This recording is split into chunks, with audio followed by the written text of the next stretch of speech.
What up, guys? Midwest Broadway Chronicles, episode 21. This is the movie section. How you guys doing today? Like and subscribe to my videos. Please come back and hear my beautiful voice. Everybody that comes back and gives me another chance after the first video you watched, I really appreciate you. It means so much that you guys want to give me another chance, hear my voice, and know that I'm going to keep going with or without you guys watching every week or coming back and checking in. The videos are going to go up. I'm not going to give up.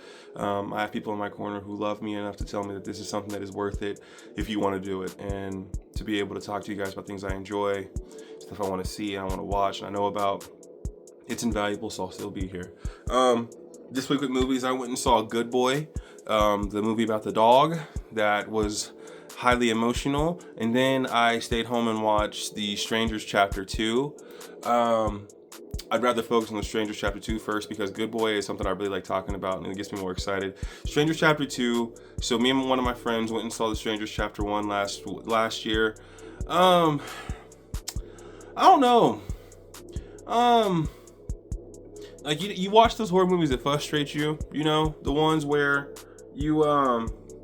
you're watching it unfold and you're more disappointed that they didn't put two and two together to begin the movie. Like in the first one that came out last year, it was more couple trying to have a good getaway this weekend. Let's go stay in this cabin in the forest in Oregon. Yada yada yada. I'm not sure if this is a remake of The Strangers that's already been out. They came out like when I was a teenager or something. I think it's in the same ilk, but not exactly a technical remake. But anyway, you guys know the story basically. People in masks come and hunt them down, are basically having fun with them because they can. The first one last year didn't really convey like excitement. I didn't jump a whole lot. Yeah, the creepy moments of them popping up out of nowhere after you just saw nothing in that window and now there's a body looking at you or something. Like, yeah, those moments are cool. They scare you a little bit, but kind of a forced trope on me that I really didn't like enjoy like that per se. I wasn't like mad about it, but I wasn't madly in love with it, if you know what I mean. Like, the movie ends on I felt like it was supposed to be an actual ending, with them tying up the two main characters and essentially leaving them for dead. But wouldn't you know it, when you think the movie's over, you're gonna get out of your seat. No, it flashes to a hospital bed. One of them survived, and boom, that's the end of the movie. We're on to chapter 2. So I watched chapter 2 last night. Dragged out is the word I would use for chapter 2. I have no idea how they were able to stretch an hour and a half with basically 4 different scenes she was in.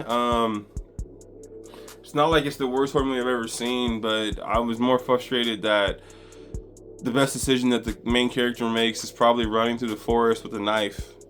Go to a big city, find a phone, get outside of a bum ass nowhere Oregon town that no one knows about. Like, there were too many decisions that I was more frustrated about because I felt like they could have done more for themselves to get away from the terror that they're going through right now with these strangers. But a lot of the movie is spent on suspicion because I get it, because the first movie, it was already suspicious, not knowing who's knocking on your door, who really is out to get you, who's behind the masks and everything. So in the movie, you kind of watch the main character question everybody who's around them. I understand, because you don't know who to trust. You were in a hospital bed, you wanted to escape because you don't know who you can trust even in the hospital, because this whole town scares the shit out of you now. No way.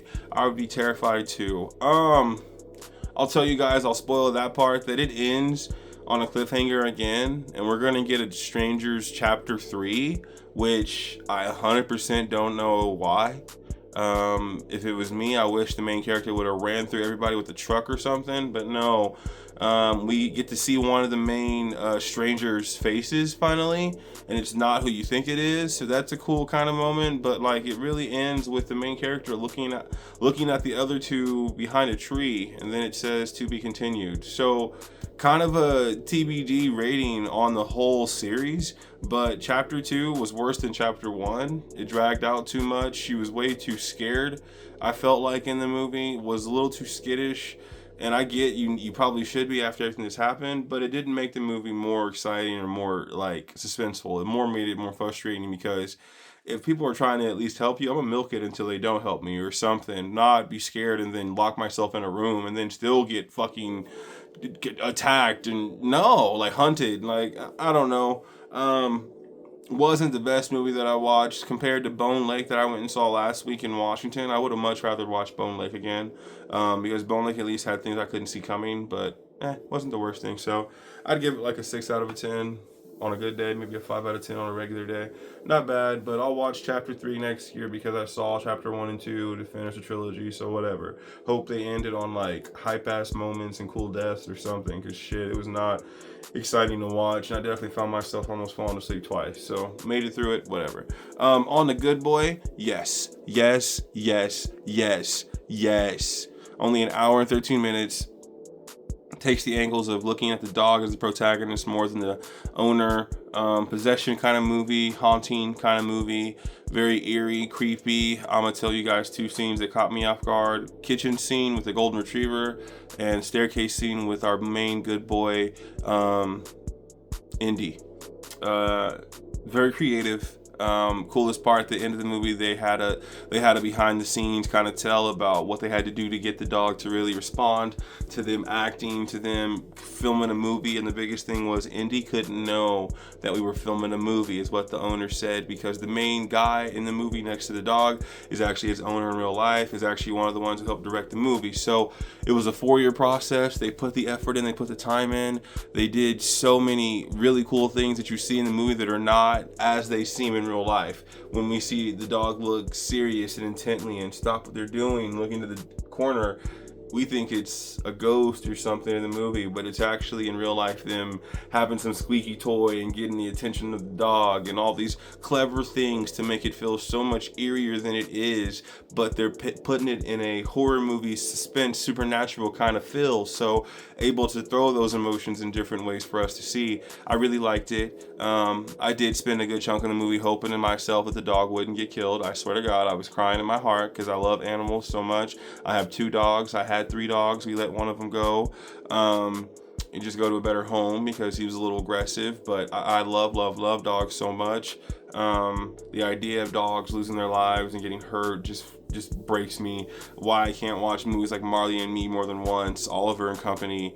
I can't, okay? There's just too much emotion behind animals knowing that all they want to do is love you and be protected the same way we do, and I get so hurt thinking about anything happening to them. So it was a movie that was heavy on my heart the whole time I was watching it, but I still loved watching it. It was still a fun watch. It was still a very intense watch, and I just didn't know what was going to happen as I was watching the movie. So I was cheering on a dog who couldn't make any words, who could just only make whimpers and noises, and I was so sad and so happy when certain moments happened. It was a movie that really did twist and turn your feelings the whole time in a good way and in a bad way, and I'm happy I went and saw it.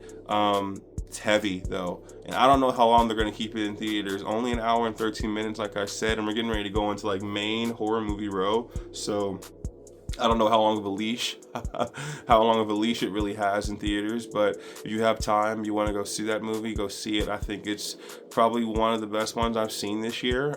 More because of the originality, more because of the camera takes, the scenes, like just the cinematography, the way they did it. They did really well. I like jump scares. I like being able to not anticipate what's going to happen next. And they do a damn good job making sure you do not see it coming until it's there. For an hour and 13 minutes, I'm pretty sure I questioned at least 3 times how much longer I had in the movie. And that's such a compliment to a movie that's so short, but keeps you dived in and just focused the whole time. What a great job. Excellent job by Indy the dog, by his family, by their friends, all of them, producers, directors. They did a great job.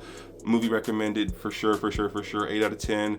I loved it. So go see that one. So yeah, Good Boy, go see it. The Strangers Chapter 2. If you've seen the first one, it wouldn't hurt to see the second one, but you're not missing a whole lot. Wait for it to come to demand, and you'll probably enjoy it the same way at home as you did if you saw it in theaters, because it wasn't really crazy to go see it in theaters. And I don't want you to waste $25-$30 to go see it in theaters and not be impressed. So Good Boy is worth it, but The Strangers Chapter 2, not so much. But whatever you like, go give it a chance. It never hurts, and I really do enjoy it. So movies are what I do. I love it that much, and horror movies is where I'm always going to be at first and foremost. I'll give other ones chances, of course.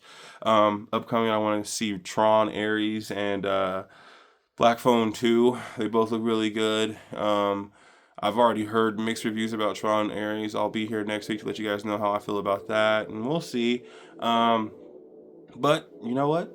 Well, another week going. I love movies so much. A Good Boy, again. If you love dogs, you love animals, it's heavy on your heart. You might not be able to focus the whole time on what's going on around you, but just keep your eyes on the screen and things are really cool. You'd like it. But if you do love animals and don't want to see anything happen to them, maybe not go see this movie by yourself. Okay. So, alright guys, this has been Midwest Brown Boy Chronicles, episode 21. I am your Midwest Brown Boy, Jalen Brownford. Don't forget to like and subscribe to my videos. Thank you so much for giving my videos a chance if you guys are doing it now. I appreciate you guys coming back for 1 or 2 or 3 videos, and know that no matter what happens, I'm still going to keep doing this. I'll keep coming back. Hope you guys give it more chances, but even if you don't, tell one of your friends. Hope they do too. So thank you again for giving any of my videos a chance. I appreciate you guys so much. I'll talk to you guys later. Peace out. Have a good time.